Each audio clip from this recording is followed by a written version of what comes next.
Fill me in, dude. What's going on this trip, dude? Sounds like you're doing some pretty top secret stuff out there. It's interesting. I mean, I've spent time in Seattle, Tacoma area. I've never spent time in this part of Washington, and Richland is known for being the host of the Hanford site, which was in World War II, where we developed the nuclear fuel that was used in those bombs, and was basically actively developing nuclear fueled reactors here for weapons right through the 60s. I think the last one they shut down in the 70s. So out here, when you do that kind of work, you choose a place that's not near a lot else out there. And the town basically was built and stood up around that.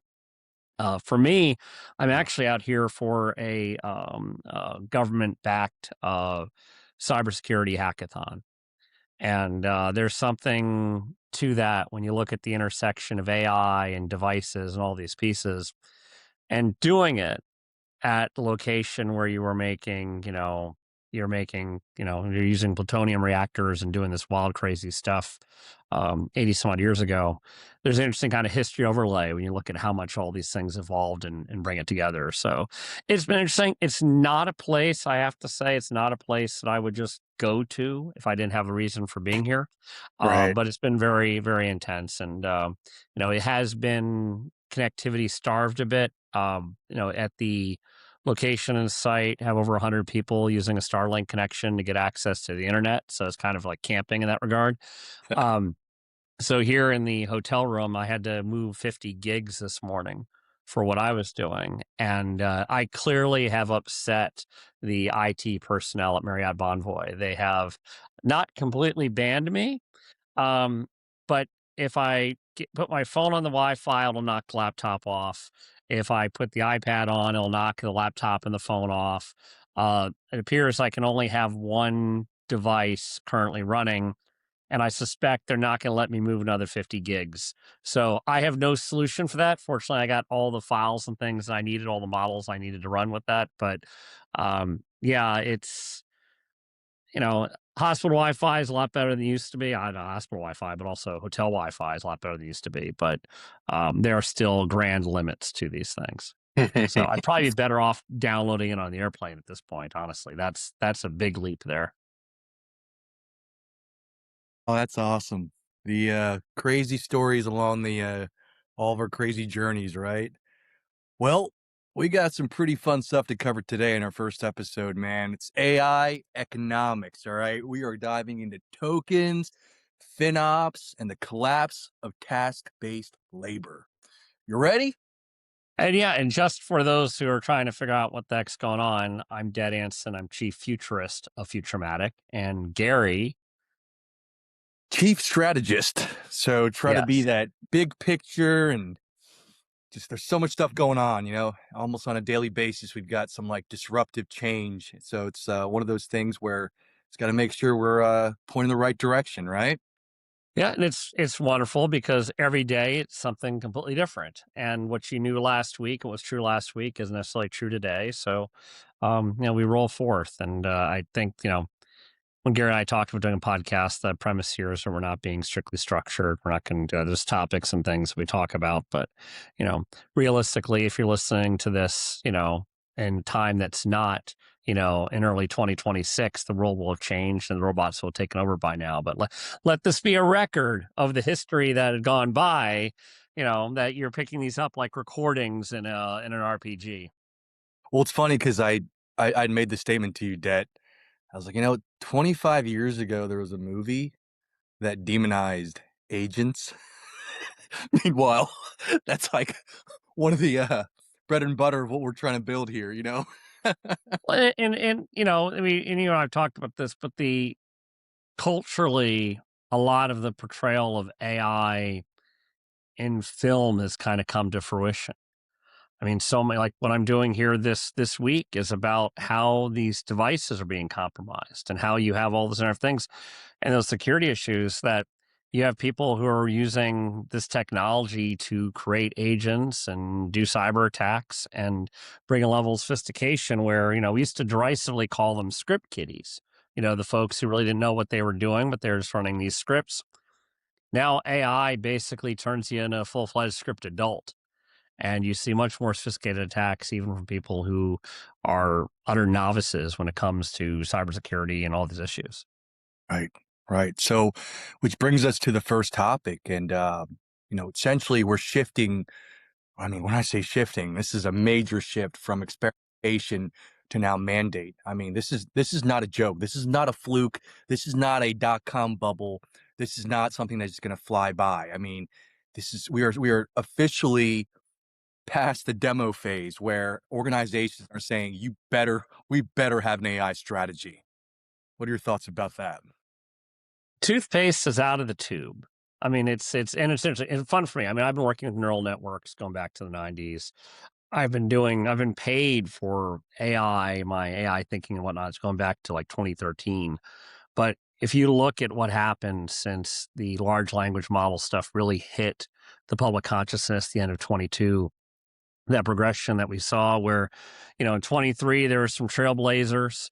In 24, those platforms got enterprise ready. In 25, you already see things happen at enterprise scale. I mean, the velocity's there. And, it's no longer, this isn't a trailblazer factor anymore. This is something that is endemic. And it's interesting because there was a article in Wall Street Journal a few weeks ago Mhm. about how tech people are slower than on this wave than the business folks. They took them longer to realize what's going on, and that fundamentally is driving everything else forward.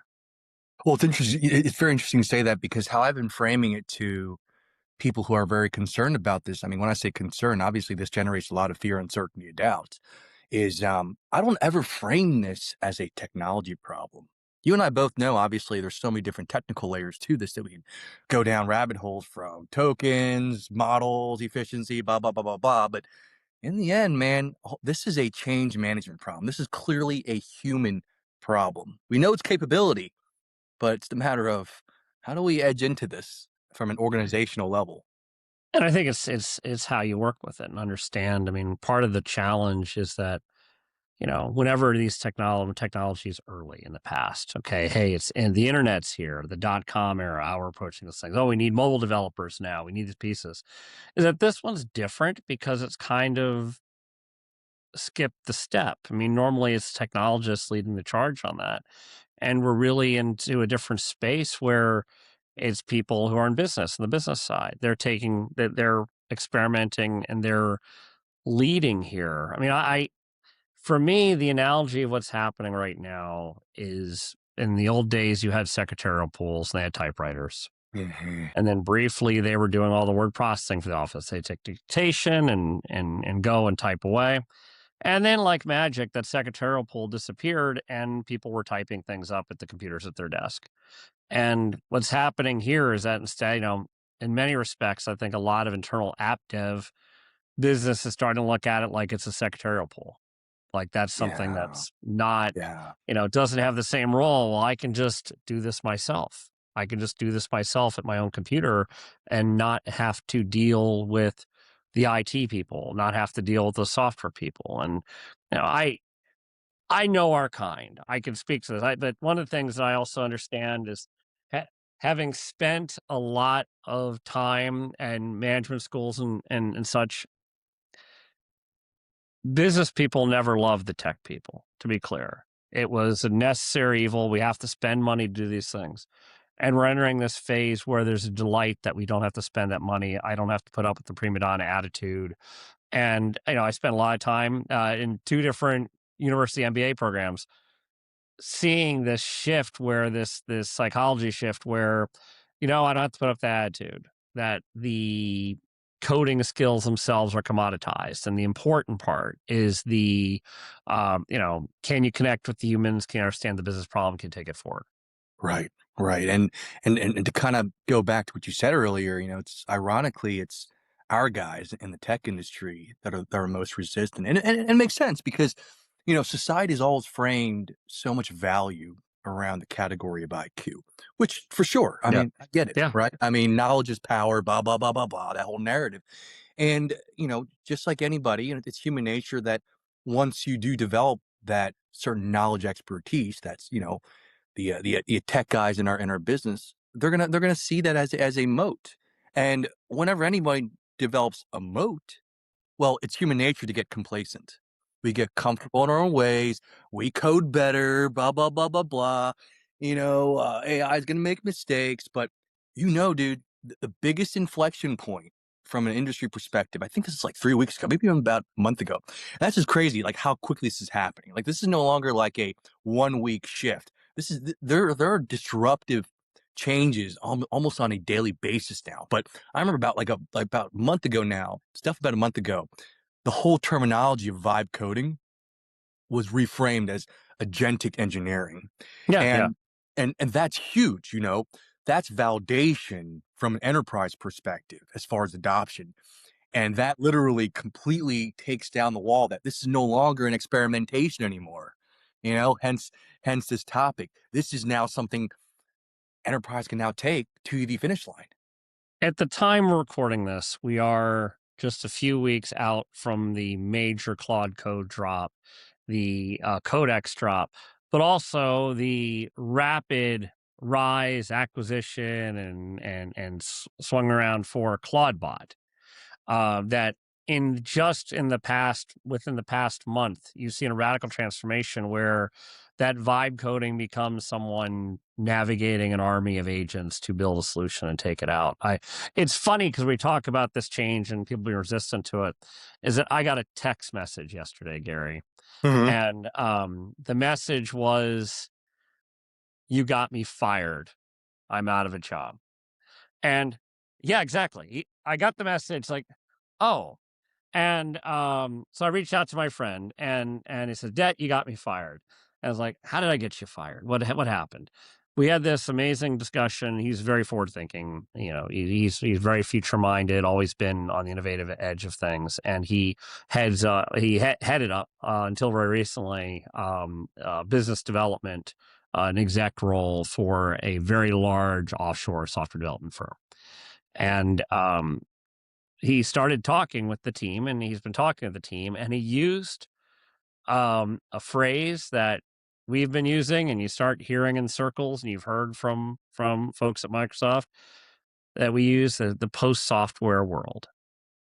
And what happened is that he made mention of this with the technical leadership, and they felt, well, if you believe in a post software world, you don't have a place in the organization anymore. You've lost sight of the vision. Mm. And the problem, there are multiple layers of problems with that. And just Yeah. like you might not believe it's happening, but it's happening, is that if, the vision that you've had and how you might have made money, umpteen years doing software consulting and coding and doing that, is that it can fire people like my friend.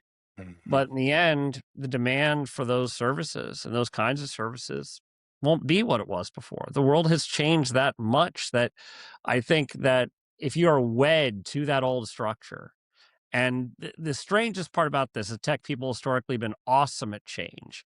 But, in general, as humans, Mm. we overestimate our ability to change. And I just found it amazing. Now, he's happy, by the way, he's fired. But also, he's happy because he sees it for him that he's looking at a different world and he's trying to navigate where his role is in that world and the kinds of things he can do. But it was amazing that he got fired just for mentioning a post software world within this firm. And that drives to my next question too, and this is a big one. I mean, I'm still trying to figure out exactly how we're going to frame this in the sense of just even charging clients per se. Like, you can no longer be in a situation where everything's on an hourly basis. Everything has to now be reframed around impact and outcomes. Because now, speed to market as far as like just the process, just the speed of output now, it's dramatically accelerated the velocity. I mean, this is not just engineering. This is not just writing code, okay, Dad? Like this is even my work where I'm communicating different ideas, proof of concepts, go to market strategies. Obviously, and very similarly to any kind of application development. Same thing. I look at my processes whenever I need to solve a problem or propose some type of solution to a client. I have a process in which I write a proposal, whether it's a proof of concept, whether it's a go-to-market strategy. It's like that. It's like the iterations and then the workflow from ingesting the recorded notes to the system, recording it directly to that client file. The context is all tied into that workflow. It's like I often sometimes walk around, I'm like, man, what do I even do now these days? Right? It's like I think there is, and I look at moments in my life where I had, at one point in time, I did an application feature that within 1 week was generating 7 figures of additional revenue, whereas a high impact thing, it took me a few hours. Mhm. And I like high impacts. I like taking and understanding the business, distilling that and solving it. And the challenge is that historically technology services have been an hourly basis thing. Unless you're doing a product, and even then they bake in services tying in whatever. But the challenge you have today is I did this. I was helping out some of their org. They had this complex problem. And in 50 minutes, I built a highly effective solution as a GPT. So I didn't even write any code for this. I did it completely self contained as a GPT.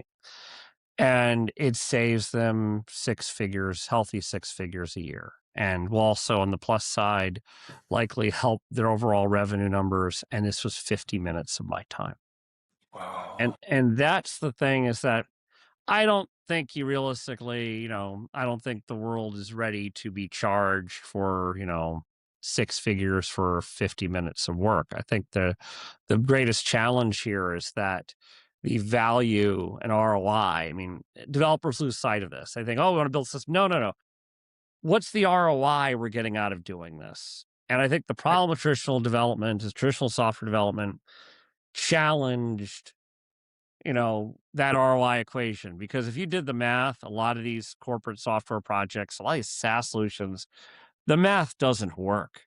No. But the math works if I could do something in 50 minutes and save the firm six figures a year without even the complexities of deployment or management. I mean, it's a GPT, it's just there.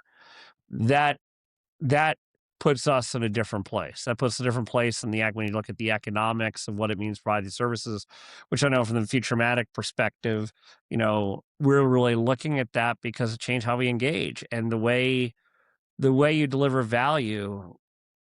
Coding itself is becoming valueless. Not worthless yet, but just if Yeah. your only skill is coding, if you can't translate from the business or more rich technical problems, and I'm a proper nerd and I just spent past 2 days doing this hackathon event.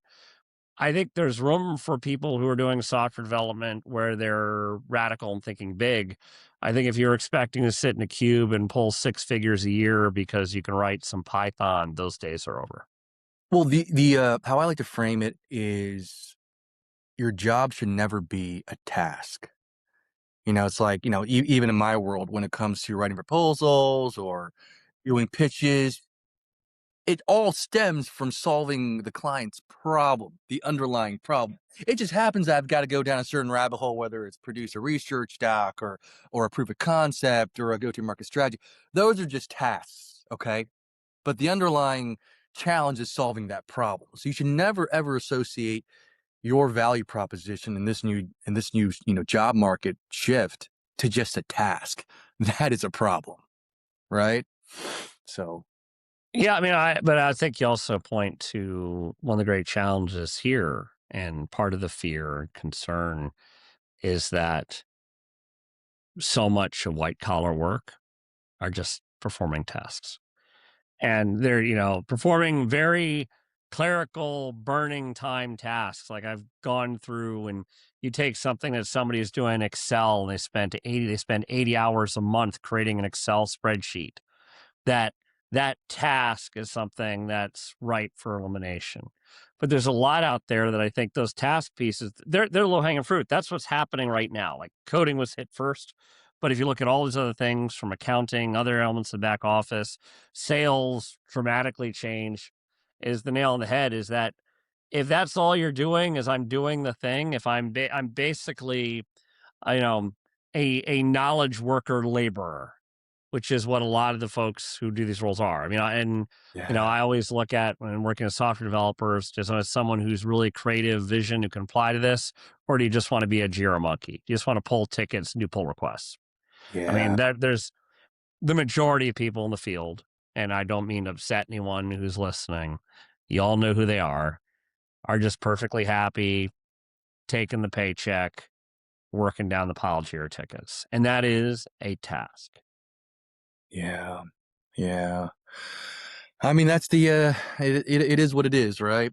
Yeah, yeah, yeah. So moving on to the next topic. This is actually a very interesting one. I've been giving a lot of thought to this one in the back of my mind, and the topic is tokens are the new utility meter, and kind of give me just to kind of throw some extra context in there. Obviously, tokens associated with compute, access to, calling out these APIs to, or however we authenticate to these LLMs, calling out to, for whether it's compute and just, making those requests. But obviously, there's a whole economics behind all this because that's going to change, especially when access to compute becomes, nominally cheaper because hardware becomes cheaper, the models become more efficient.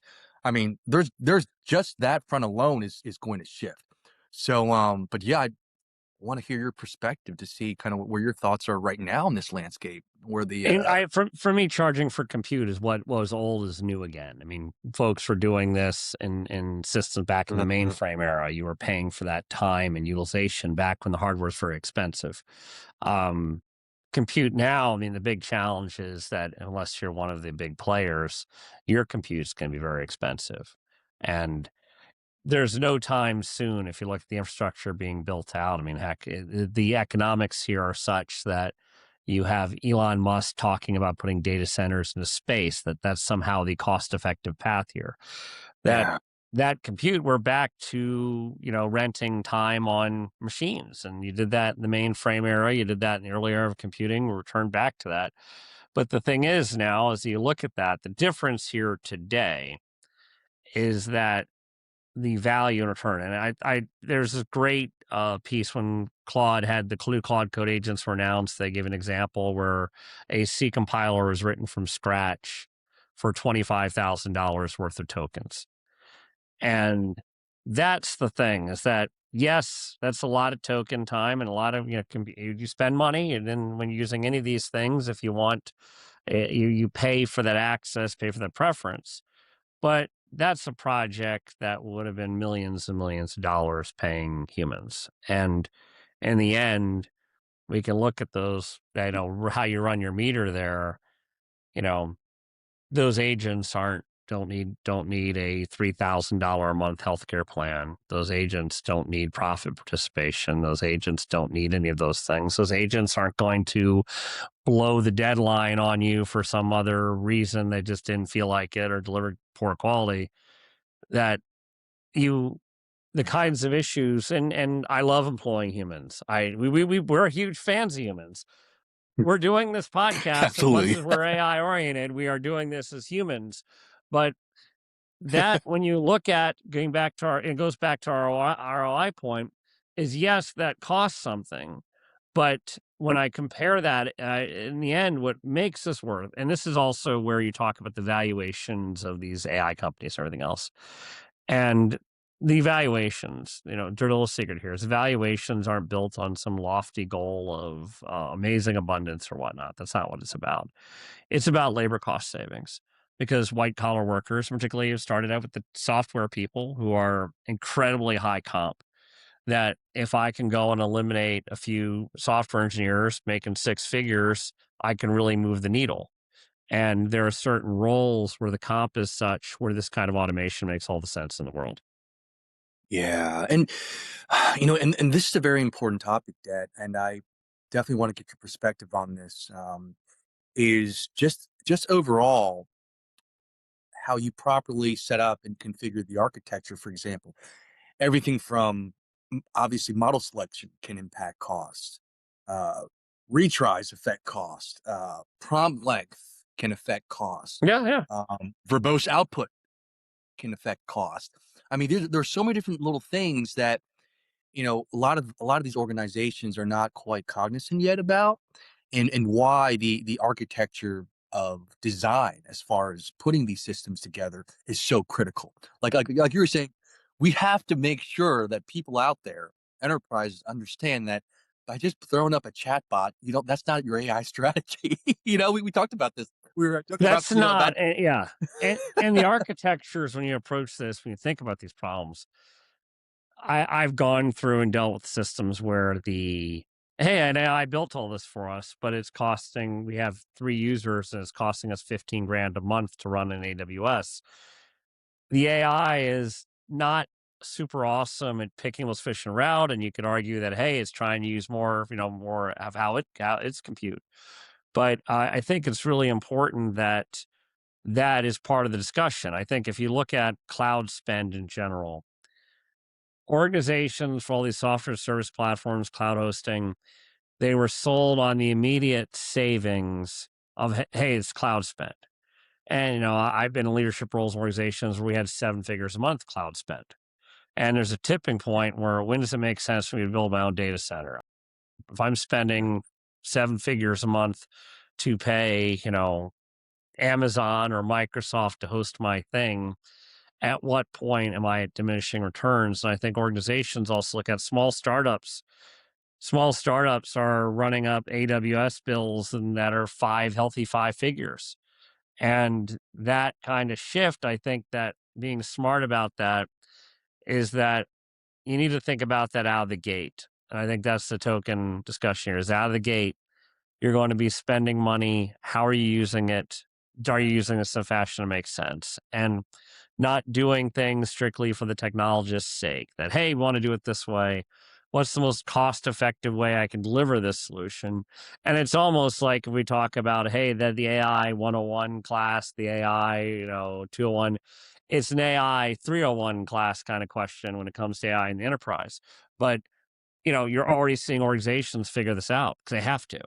They have yeah, to figure out the most cost-effective way to do this. And back when DeepSeek landed, I had a friend with their firm. They found that DeepSeek could do a lot of what they need to do on their hosted compute. So mhm, they bifurcated their platform and moved the rote stuff to run on their own DeepSeek on yeah, their own hardware, and then ran the stuff where needed cutting edge models. They ran it on the hardware. Now, granted, if you're doing that today, there's other platforms there, but I think folks are realizing that. And there's a tipping point also. There's a tipping point where you just buy that machine and that has that compute capability locally. There's reasons why these Mac Minis with lots of RAM sell because everyone's using them to localize compute where they can to help manage those costs. yeah. So, in hindsight, then, just kind of reflecting everything we've been talking about, the companies that are going to win in this whole, situation, companies are going to have a very deep understanding around token efficiency, model routing, and compute density, because that's going to impact margin. And you're already seeing it with folks being smart and how they use their API keys. You're picking models, that's why. And I think, both Anthropic and OpenAI are great with this in terms of offering different tiers of the models, different tasks. And Google, now that their models up to speed, they're getting more mature on that too. That there was plenty that you can get done with that 4.0 model. There's plenty that you can get done with the mini models that are sufficient, and that not everything needs, this very deliberate cranking of through problem solving. I mean, even in Codex, what's interesting is Codex also has their tiers where you can solve some really complicated problems if you choose the maximum compute cost version. But for a lot of tasks, if you're just creating a little thing that you don't need any of that. And I think people are getting a greater understanding that I could solve this problem 2 ways. I can build this for you 2 ways. I can build this for you where I'm going to spend $10,000 worth of tokens and Yeah. not deliver any extra value, or I'm going to build it in a way that uses $200 worth of tokens. And you literally can build similar solutions. I'd say comparable because you do get a lot more deliberation, a lot more iterations when you're running through those more deliberate models. But you have to make that decision, and it's not just blasting we as Americans, particularly, we always like to pick the fastest car. We always like to pick that, and that's not necessarily the best choice here when making these kind of spend decisions. Right, right, which is a perfect segue into this next, this next topic, which kind of dives into deeper the AI FinOps, so the cost governance as operating discipline, and this drives into everything when it comes to, how are we, I mean, how exactly are we framing costs? Are we comparing AI spend to SaaS or to salary? I mean, this is a whole nother, like, it feels like tokens or and compute is like a totally different currency now, you know? It, yeah, but I think the interesting thing is that we're looking at, and with our roles of Futurematic, we're on that kind of like, we're always looking where the ball's going. And we're working with folks who are dealing with these problems now. I mean, if someone say, "Hey, should I use AI?" Is not a question you should be asking in 2026. I mean, I marvel when someone takes, they say, "I worked on this for a few hours, got to turn around. I didn't intend that to be a few hour task. That should have been a quickie. You pull in your data and go." I think that there is, that this is also understanding where the ball's going and understanding how you manage these costs and do that. And I think the challenge that you have with a lot of startups, I'm an angel investor, so I see a lot of startup pitches, and I find it quaint when a startup thinks they're going to train a new model for $250,000 worth of compute time.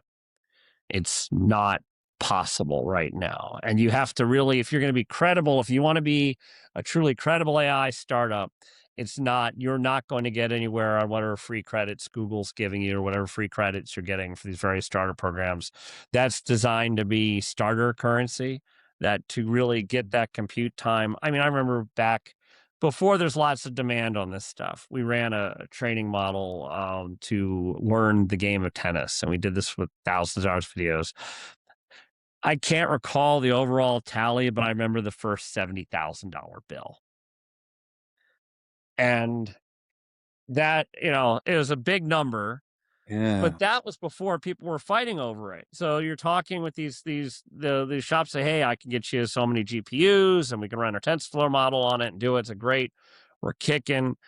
But that was before people were fighting over it because it is a finite resource. So now you look at this and it's driving up the prices of everything, memory and whatnot. But now you're fighting over it. That I think people woefully underestimate that cost and that discipline you have to have around it. And the challenge you have is this is where in our new world you need to have your folks in the finance department be savvy on this. And be yes, savvy isn't just, I got this invoice from Amazon, I'm paying it this month, or I got this invoice from this. It's not, it is actually really understanding it, because there's a lot of organizational bleed that happens here. And some of the guy, you gotta understand, hey, the example of the $2,000 thing replaced a $200,000 developer resource. So yeah, $200,000 development resources are becoming an endangered species. Not for the people, but for the cost benefit for that role.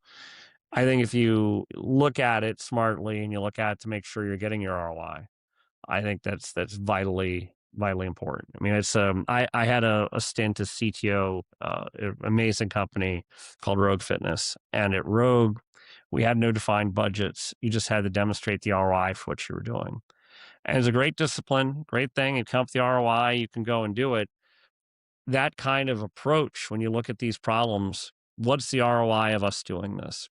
And right, this is a new question for tech, because very clearly these organizations spending gazillions of dollars on things that were low value, you know, yeah, it's an opportunity to right that wrong and really think about what's the impact of what I'm doing here? How is this going to help the company succeed and make this less an impassioned thing that I need to have the new shiny box?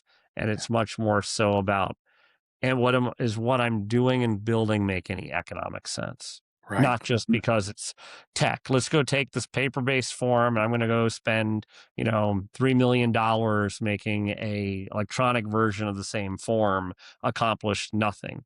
But if I can take that paper-based form someone was filling in, have an AI pull the content out of it, do everything and drive that forward, and do that for nothing, basically, that's I think you have to be thinking about those decisions when you're embarking upon these more ambitious projects, not just generating emails or cleaning up a proposal, but when you're embarking on more ambitious things to really be considering that FinOps impact.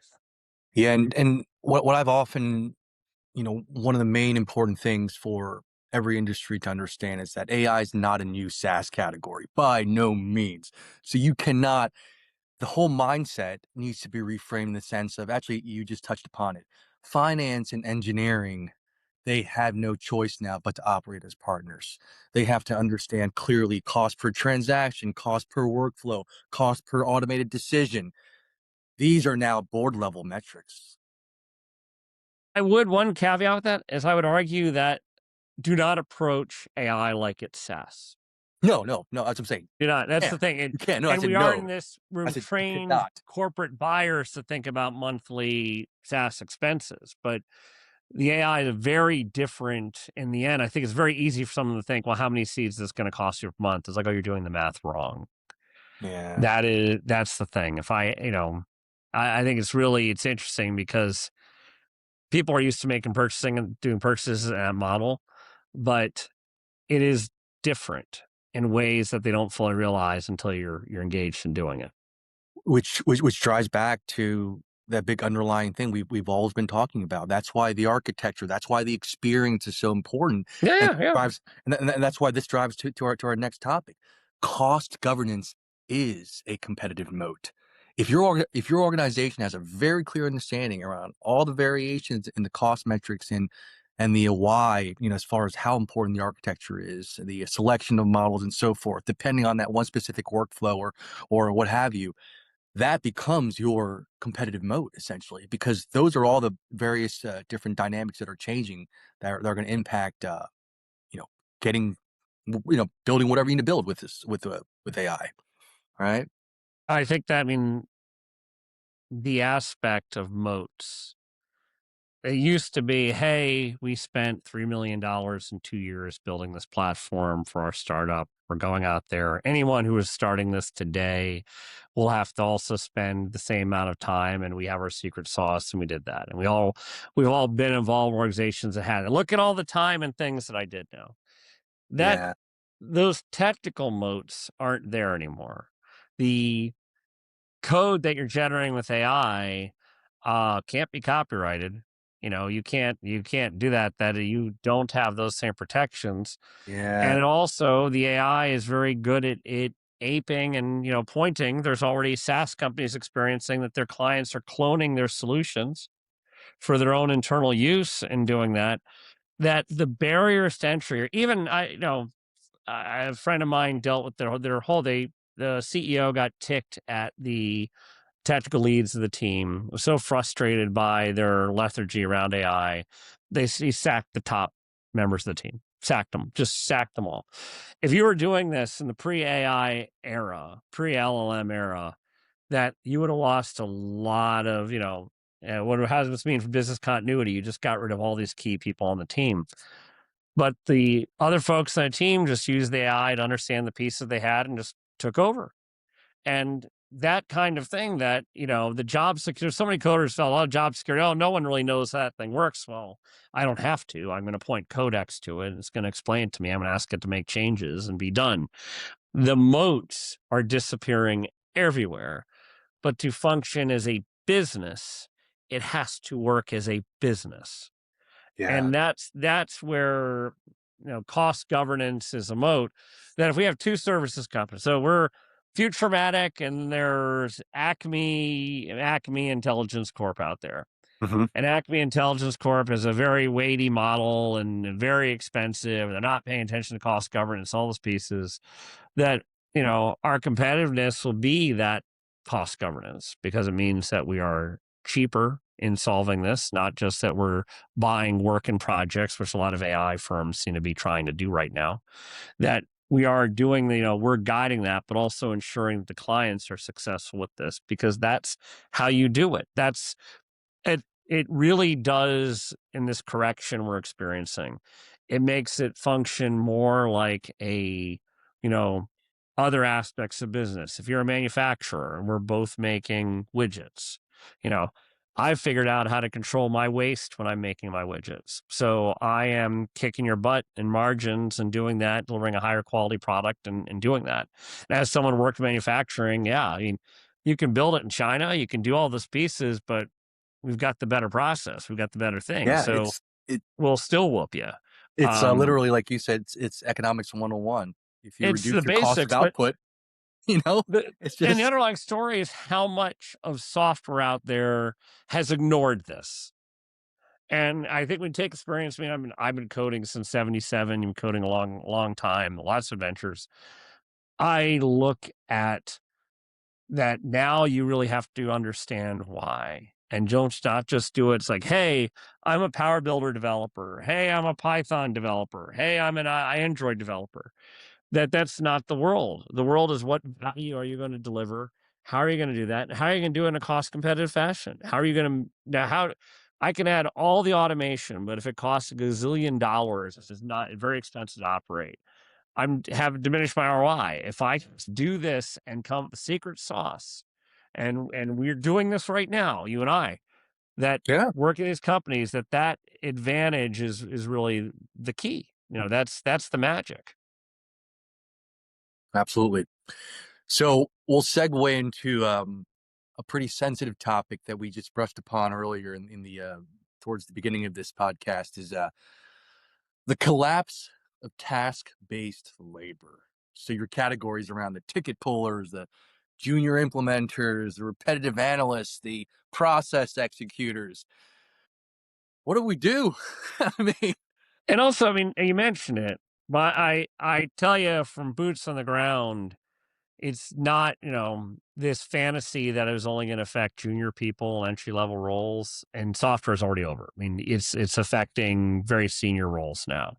If you do not have the ability to architect and tie all those things together and use that and run an army of agents, your value is limited. And a lot of these senior people, they either rolled into management roles that aren't necessary anymore, or they basically are just an expensive version. There's a lot of senior software developers out there that are just a more expensive version of a junior one. I mean, as I like to say, there's a difference between 10 years of experience and 1 year of experience 10 times. And you see a lot of that out there. And I think that's what's breaking this right now. so I made an interesting note here. It feels like the market is bifurcating, right? You've got one side, strategic operators who orchestrate AI systems, and on the other, you've got workers competing directly against AI's ability to execute tasks. Yeah. And you're seeing how, I mean, last year, mid-year, there were 7% fewer jobs in IT than there were the year before. You're seeing how well that fight's going. And I for mean, all those ROI reasons. and I want you to emphasize this because obviously these jobs numbers are certainly skewed. You see this, at first hand how much of an impact it's already made to the technology knowledge base workforce. It's I have deadly, so man. I have so many people contact me. It's like, "Dad, let's get a cup of coffee. Let's do that." And, "Oh, what's new?" "Oh, I lost my job." And that's why they're doing their outreach, they're doing their network, they're updating their LinkedIn, and doing all that kind of stuff. But in the end, I mean, you really got to think and evaluate. And it's funny is that I see this. I talk with young people. I was very lucky to do the commencement speech a couple years ago for Drexel University College of Computing Yeah, Informatics, where I that's so spoke cool. about this AI disruption.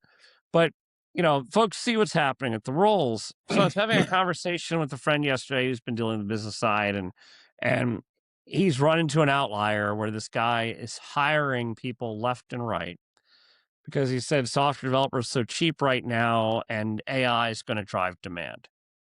And it's kind of like misreading the indications out there because what's happened is that, yeah, there's an abundance of talent. Like if we had someone who said, "Hey, I need, 25 Python full stack developers tomorrow,"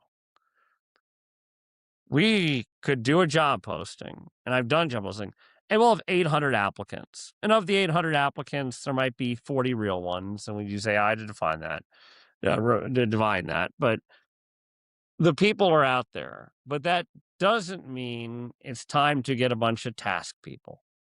It doesn't mean that you go and hire and bring in all those folks, because what value is that? As we've seen, you know, if you look at that logic, I can't imagine adding to payroll after the Claude Code and Codex announcements and spending Yeah. time with those tools. I can't possibly imagine what I would. You know what I want to hire a bunch of MBAs to know AI.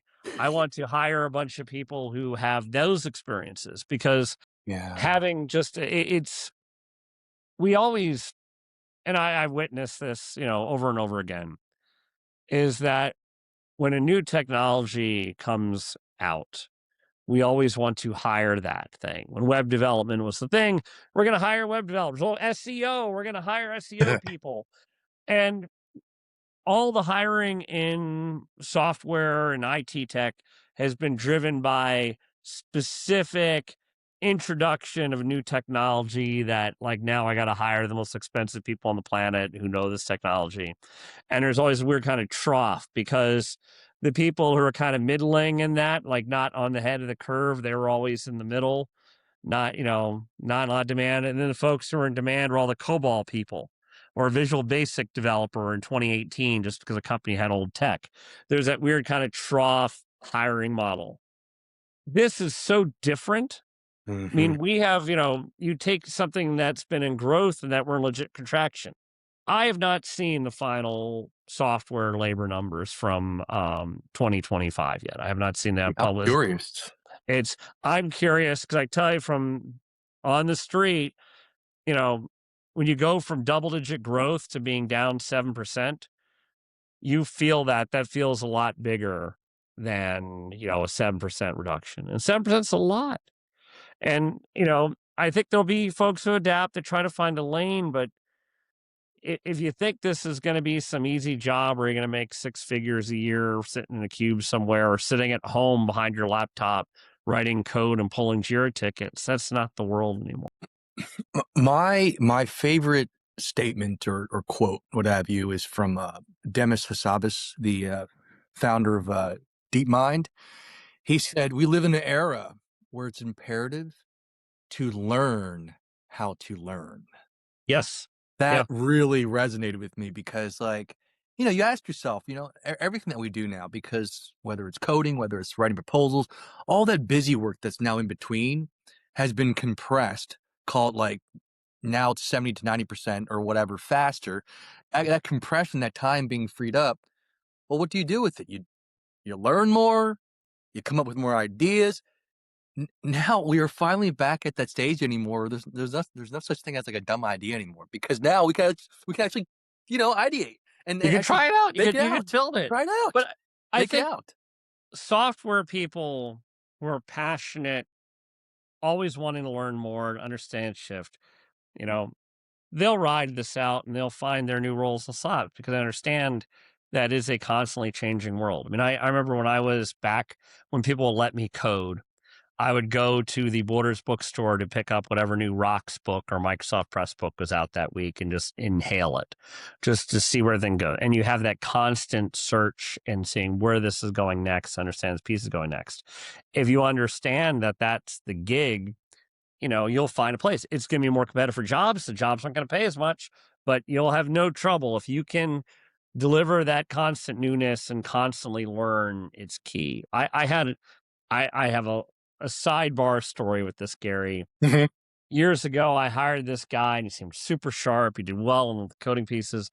And he had announced in one meeting that he was going to do Android development for the rest of his life. He wanted to do Android development for the rest of his life and his whole career doing that. And I had an aside with him. I was like, if you think that's how this works, you do not understand what you've embarked upon as a career. You do not understand, because it's not, we look at all the technology shifts, and there's a lot of this old is new again, is that it's always been constantly shifting. And the difference with this particular change is that this moves everything. This isn't like going from Objective C to Swift, or, it's not that kind of change. It is something where you are, you have to change your thinking and how you solve problems. It's the moment. It's like that magic moment when that glass rectangle that you have the smartphone thing, that Yeah. it changes you this fundamentally changes everything about what you do, and the cruelty of it in this space and the task-based labor piece is we spend so much time talking about developers because they were the ones everyone went after them first, Mm. because lots of training data, incredibly expensive. You'll pay a lot for the compute to replace someone. If I can replace somebody making $160,000 a year plus benefits, everything on top of that costs me over 200K. If I can go take that person out, I will. You've made it's a much easier ROI to sell than replacing a receptionist. Than replace that. The ROI, yeah, you can use AI to replace receptionists, but the challenge is that they like talking to receptionists. Everybody likes Glenn, you know, that you have that, that there's value there beyond the tech. But for, dealing with that awful guy, Brian, who always grumbles at me when I tell him there's a bug in the code, the very first thing I can do when I have that ability is I want that person gone. And that attitude in those pieces is that, again, know our people. There are folks who will not be in this field, you know, and I'd say I give out somewhere like 5 years, whatever. I already know the ones who aren't going to make it this year. I mean, they're, it's just, you can tell the shift is happening. Either get it or you don't. Yeah, yeah, and which brings me to the next question and topic is there's after all the things that we just talked about, some of the key important items to have understanding around proper AI implementation has now emerged a new role called the AI operator profile, and to kind of give you a little context, an AI operator's expectation is to they have a clear understanding around token economics, they understand govern cost and risk, route models intelligently, orchestrate workflows, treat AI as a co-collaborator. I mean, really, in a sense, dude, this is basically just like management consulting 101 with like a little bit twist of a technical It, it, understanding. it, it is management consulting because also part of the goal of management consulting is that, and we've seen this. You and I have seen this. One calls like, "Oh, we're hiring a chief of AI." Like, Yeah, you're doing it wrong. Because what yeah, you need in the end is you need a CFO who understands how to use this technology. You need a COO understand. It has to be so yes, integrated. And the challenge with doing that is that when you spend your time doing that job, I'm CFO of this company, manufacturer, we do these things, is that you don't have time to think about that strategy. So that's when you bring in traditional management consultants. So the management consulting companies are struggling at this. The executive coaching companies firms are struggling with this. Is that it really is about helping and guiding a whole team to success, that they're not looking, you should not be looking at this as an adjunct. I mean, yeah. I spend my days typically, just because of what I've built up in context, I have a Gemini window opened up and I've got a Chat GPT Yeah, me too. window opened up constantly. And I even have now, I'm rolling with multiple workspaces of those windows and instances. And it just is, and it's there. I mean, it's the vital, most important thing. And, you know, tasks that I need to go through this, I leverage it. And it's not about having the AI do my job for me. The AI is the amplifier because I also have long running tasks running in those AIs, getting me information I need, iterating through, format this up. Is that I'm going through my day and the term assistant has been abused and abused. It is really a collaborator in how I'm working through these pieces. I mean, I had to do a impromptu. I was told, "Hey, you're on in like 2 minutes. Need you to go talk about something." Like, "Oh, that I can speak to that very well." I said, Mm, using my voice, anything I should include in this, and it would just kind of rattle it out. Went through that and did that. I did not do that for I intend to keep our podcasts in the raw. I did not do that for that. I mean, I just try to keep it with the experiences we have. But, I think it's interesting because that's how it has to be used. That's how you will reap the greatest benefit if everyone is on board and how to use this in their work. It's like figuring out how to use when you didn't have a calculator, if you had access to these pieces, oh, I've got a calculator now. I have a spreadsheet. And heck, I was electrical computer engineer by education. I have to say that Excel, from my roles in management, these C-suite roles, and everything, I always had Excel open on my desktop. Always, always. Here's what I'm popping in, or then Google Ah, Sheets and iterations. I always had a spreadsheet going for something. And now I realize that I don't have that Excel icon on my taskbar anymore. I'm actually using the AIs to do all those things I was doing. It's augmented. And it's a lot more efficient. I mean, as much as am a ninja with my formulas and macros and things, or whatever you want to call it, that kind of thing is just dated now. I don't need to do any of that anymore. no, of That's course. that is the profile. And we've talked about this in terms of, our new venture here, that mentality, when you look at what we crank out and knock out internally, we've basically, it feels like we've been at this for 3 years, and we've been at it we're in month 3 here now, and in a good way, all the positive ways of that. But it is just in terms of how you mature and move that is something that is really, I think, that kind of profile. And the challenge that you'll have, and I see this in services businesses, for example, is that you're competing and trying to get a bid together, and you're putting your bid together with these other companies. 3 companies are bidding. The 2 other companies use AI. They generated the bid and had the bid response within minutes or Yeah. hours of the thing. You take 3 weeks to put together your response. Your response Yeah. in 3 weeks is not as diligent as those other responses that didn't follow the model, didn't follow the pieces. Which one am I going to work with? Am I going to work with the one who went through this? I went through this with a C-suite role in my rounds of ventures recently, and I'd asked them to produce something, and they Yeah. took forever to produce it. And what frustrated me so much is that you could have just taken that raw, ugly blob of text that you sent me and dumped it in the AI and had it at least format it just as basic. And where we talk about all those high-minded things, why on earth would you just send this to me like this? Like, to me, it's what's wrong with you? And it's not like it took him, he did that in 2 minutes. I had another circumstance where working with a vendor, they took forever to slap this thing together. Like, you could have finished the job for just a little more effort or understanding how you could have used AI to help yourself there.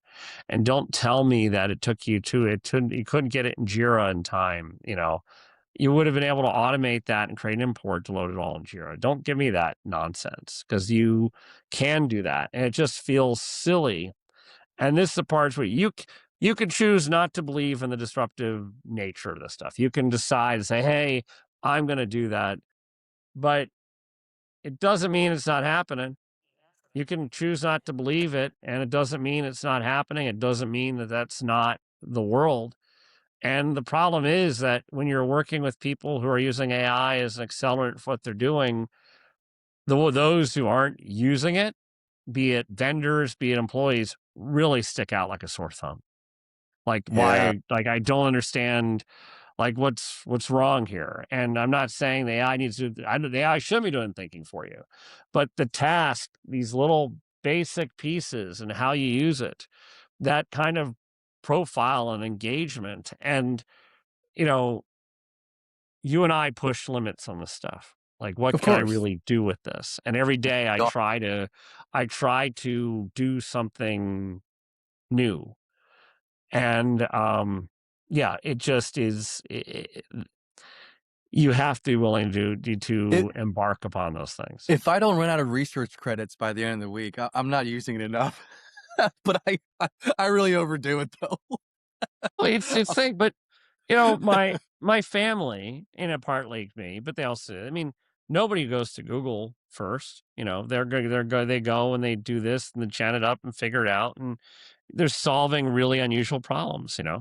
and that's the thing that really is, no, I think you have to really change how you think, really, to Yeah. be effective with these things in this world. Which kind of brings us to the recap, the most important highlights. And we've kind of basically double clicked on some very important components on this episode here.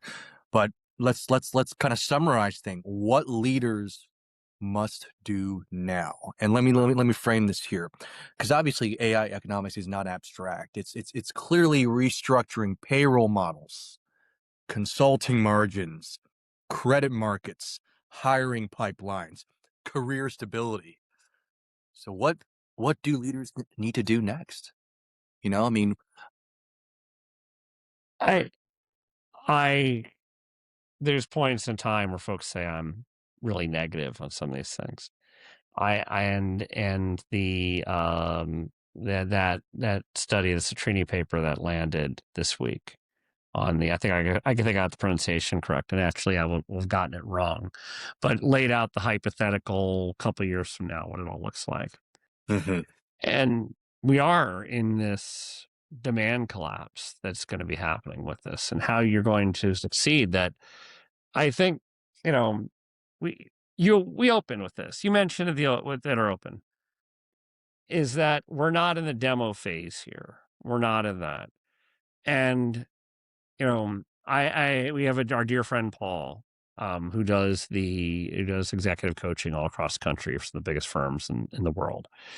Um,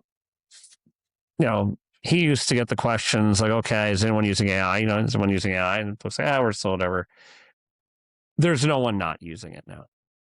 There is when you look at the top firms in the world doing that. Now, this is not a Me Too thing and not that, but basically you have to really evaluate, does your software or technology exist? What's the role in this universe? I posted to LinkedIn last week, before you go and say you're developing a product in a startup, ask ChatGPT to do it first, because you'll find that it's really good. Or ask Gemini. If I can have that solution do it in a prompt, you do not have a product. And you really have to correct. think about your own positioning, that what is your product? And for folks who are knowledge workers, management consultants or whatnot, what's your product really? Because what's happening is people are going to, for if you were doing the most rote kind of business consulting stuff, just go to ChatGPT, ask, hey, the model here, let me go dump this in. What do you think? And it's going to give you some thoughts. It's going to give you some liberation. It's going to go pull research for you, talk about research credits. That I think you really have to figure out how to integrate this in what you're doing. And when you're picking your partners, and someone asked me about their hiring this vendor, and the vendor said they need like a week of transition from the old vendor with the new vendor. And I said, don't hire that vendor. And he very quickly learned why, because the vendor he did hire just used AI to understand it all. Didn't have to go through that in a cost expense. This is something that affects all your decisions and how the folks you engage and do that, what you choose to do externally and internally. I have a friend, she's the director of software engineering for an insurance company. And they realize that in this AI age, it is so important that you understand the business, that they stopped using outside consultants on the tech side. They want their own tech people. Like, you have to understand the business. If you don't understand the business, you have no value. But, you know, training consultants to understand your business and that old tech model where I'm going to train these people to understand my business and they're going to bill me for the next 3 years an hourly rate Yeah. isn't the future. The great success here is that, hooray, in 2.5 months, you got all that set and changed the way your company lives and operates. That's a massive success. That's a Yeah. massive success in how you run. Now, granted, there's more complex and challenging problems than something that we solved in 2.5 months even with AI. But the kinds of organizational change, that's really what you have to be willing to embrace. And you can't be like my friend who, just by mentioning a post software world, that rather than having the imagination and taking on that challenge, their solution was to send him on his way. Yeah. An executive at the company, the guy responsible for business development. If there's one thing a software services org should not be doing right now is sacking an AI forward business development leader. And there you go. There you go. I still owe him breakfast though, because he said the use of the word post software world did him in. So, kind of, if I were to, you know, call it my three biggest key takeaways from our conversation today, I would like to frame it as number one, tokens are the new meter. Two, compute is strategic infrastructure. And three, labor is being repriced entirely, you know? Labor's the reason for all this spend. The reason why it's the bookend for this is that you're looking at your ROI in terms of labor savings. And that's the bookend. That's why it's important here. So your actionables tying that in. I had an amusing conversation with a software developer a couple of years ago. And, you know, with the work that was being done with AI at the time, it was taking 20% of the effort. And the software developer said, "Oh, wow, that leaves we're going to be able to build so much more system." And I said, "They're not going to have you build more system. What they're going to do is maybe they'll do 5 points more. They'll do 25% of spend.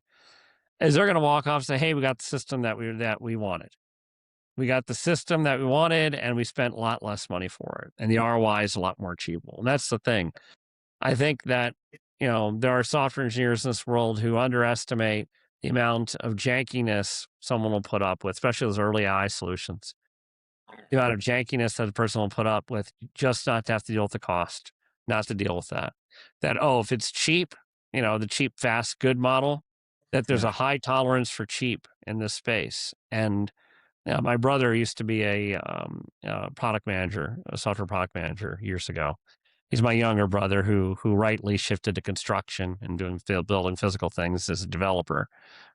But he said matter of factly to me, and it just sticks with me. He says, "Det, nobody cares about artisan code." And that's true. Nobody cares. Nobody cares how you lovingly modularize that or did that. Nobody cares. They care about the end product. And, there's things we care about that we care about as a craft in this world. But in the end, can I click the button on the screen? Does it do the stuff that I expect? I don't care what event model you wrote underneath. I don't care those things. I don't care how that's structured. And that's the rub. Is that the thing that, and I say this as I love my pursuits of this stuff as science and looking at it and how you can do things efficiently and drive all that through. But in the end, for someone who's paying the bill, you Mhm. know, why? It's Yeah. nice. Why do I care? You made this pretty diagram. Why do I care? You just added 40% to our software spend here. Why does that matter? And you can talk about maintainability and all these things, but in the end, a lot of that goes out the window if you can just automate that with AI. I don't mean to be grim. I like Yeah. to state the reality of what's on the ground. And that's why all of this stuff's so important, because the real ROI that you achieve, that AI ROI or ROI on AI nomenclature, whatever's the popular word now, Yeah. is that it really comes down to those dollars and cents of those tokens, of that compute, and the impact that you have. And understand the impact your labor is the headline story, but the velocity of the business and the impact there is that right now, I think a lot of firms are approaching it as simply cost savings, the transformational aspects of Yeah. how the business goes. And that's probably a topic for our, as a future podcast discussion. Yeah. But, you know, you don't just, you don't help your EBITDA just by reducing your costs. You help your EBITDA by driving up the numbers that make things great. I mean, just being able to go beyond that, those efficiencies and things you get out of this stuff, that's the real win. That's the big upside. Yes, yeah, you sacked a whole bunch of members of the development team and you have to put up with prima donnas, you're doing that. But, the end game is that. And there are plenty of tech people who will find a great role in doing that. But there's a difference in working in a field that's in contraction versus one that's in wild. Anything can happen, anything goes. Yeah. Man, we covered some great stuff today. So I'll go ahead and wrap things up and tee up the next topic. And you kind of brushed a little bit on top of that is, yeah, it's all fine and dandy. We do all these type of things, but obviously from a corporate compliance perspective, one of the main things we'll be discussing next will be around AI governance and trust. Because if you can't trust it, you can't scale it. Yeah. And I also close when we talk about these efficiencies and things and such and dealing with people. Um, I heard this anecdote recently from another friend in software sales. And he had his lead engineer meet with the client, and lead engineer said, "Hey, I need this information to finalize your data schema. I need these information to finalize requirements, so I can give you a quote." And they went through a couple of meetings, and the client just got fed up with it. And on the third meeting, the client demonstrated the solution completed that he vibe coded himself. Yeah. And that lead engineer was still trying to get things together for the data model and doing that. Understanding the velocity, understanding that, understanding how it can benefit the business and do those pieces. And, I think that it's important because this obviously we're doing this podcast here. It is late night your time on the East Coast here at 7 p.m. there. But that's because we're busy working on all this stuff all the time. Well, And well, that's no, because it's not just I don't even see this as work anymore, and I definitely want to make this point if I haven't already. It's we're no longer working and spending our time on bullshit, meaning like the oh yeah, yeah, yeah, proposal, yeah, yeah, this, the yeah. research, or whatever. Yeah. We can now just like I haven't been sleeping well because now we can spend our time just crazy random ideas, all these different rabbit holes. You It's know? satisfying velocity, but that's the thing is that you can go and do that. And that's the part that is satisfying. So as we have podcast episodes, part of that's the journey, part of that's what we see on the ground, part of that's what we're doing that. But we're approaching this as we're not going to just go and say, hey, use this agent platform this week. You know, we're really about the real brass tacks in terms of, your experience as an entrepreneur, my experience as an entrepreneur, and how this drives what goes forward and takes forward our future. Man, we're gonna have so much fun with this. We are. And this one was fun too. So, and a nice lean hour and 13 minutes. Oh yeah. Perfect, perfect. Well, great stuff, man. Hey, safe travels and enjoy the rest of your trip. We'll obviously be talking in between. You bet. Hey, we'll keep marching forward. Thanks, Dad. Talk soon, Thanks. buddy.